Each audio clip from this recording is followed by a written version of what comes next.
Selamat pagi dan salam sehat bagi saudara-saudara yang terberkati. Kembali kita disapa oleh firman Tuhan. Biarlah berkat Tuhan, damai sejahteranya senantiasa melimpah atas kita. Kita bersyukur Tuhan masih memberi kesempatan untuk mendengarkan firman Tuhan. Tetapi sebelumnya marilah kita satukan hati dan pikiran kita berdoa. Ya Tuhan Allah Bapa kami yang di sorga, pada saat ini kami mau disapa oleh firman-Mu. Bukalah hati dan pikiran kami supaya mengerti firman-Mu yang menjadi pedoman hidup kami. Amin. Pada hari yang sangat berbahagia ini, Rabu 23 Maret 2022, mari kita lengkapi aktivitas kita dengan merenungkan ayat firman Tuhan yang tertulis dalam Zakaria pasal 8 ayat 8. Demikian dikatakan, "Dan aku akan membawa mereka pulang, supaya mereka diam di tengah-tengah Yerusalem.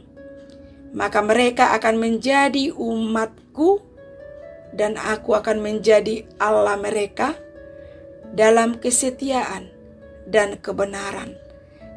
Demikianlah kebenaran firman Tuhan.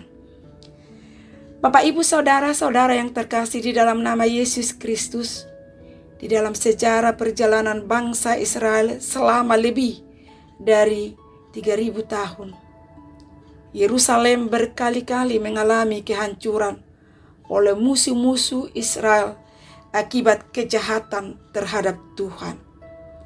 Sehingga Tuhan memakai bangsa-bangsa kafir untuk menindasnya.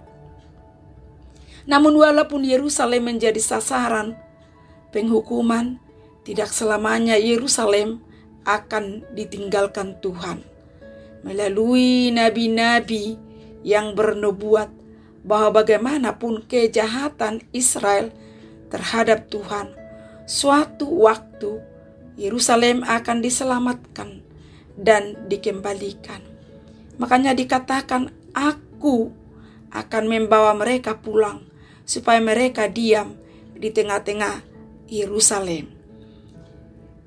Inilah yang harus diingat agar orang Israel sadar betapa besar anugerah yang mereka terima dari Tuhan.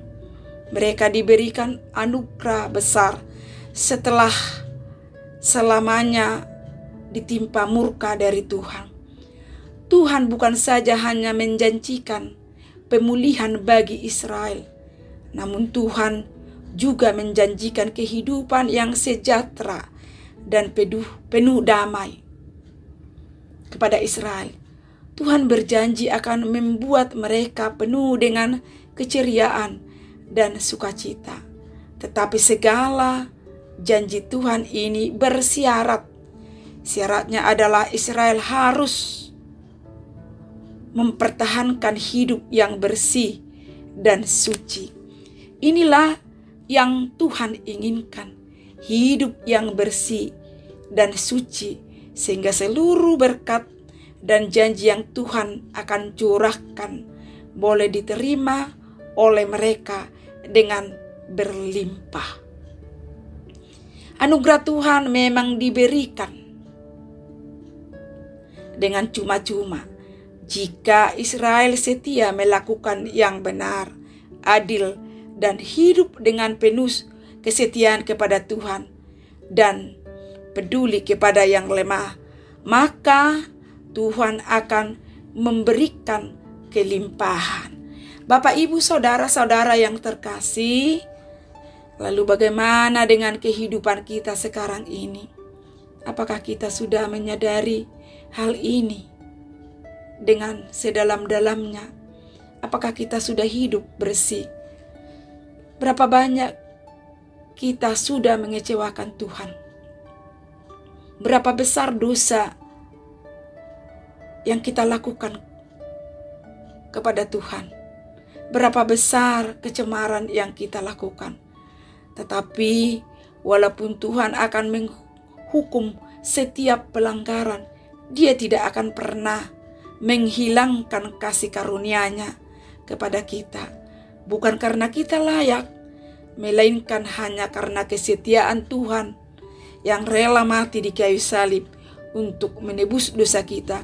Itulah pengorbanan yang luar biasa.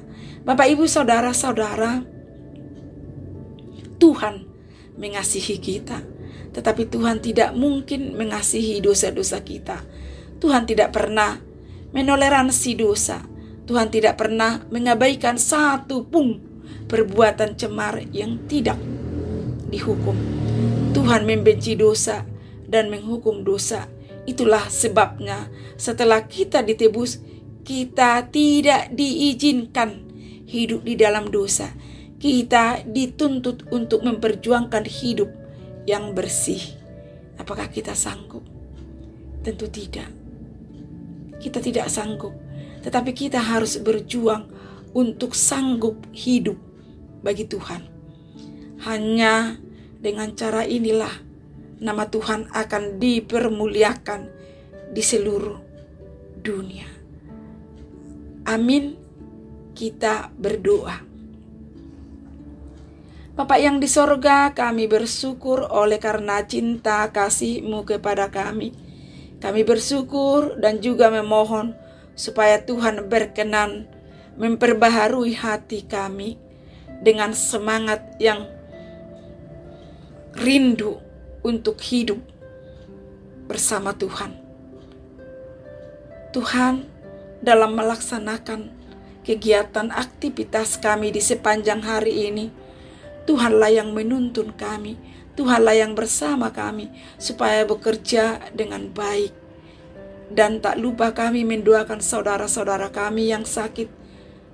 Tuhan, berkatilah obat yang dikonsumsi saudara-saudara kami supaya memperoleh kesehatan dan kekuatan, bahkan kesembuhan.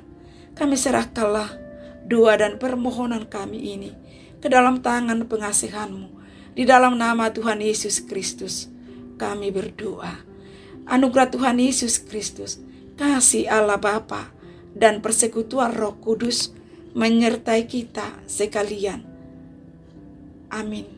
Selamat beraktivitas di sepanjang hari ini. Tuhan Yesus memberkati. Shalom.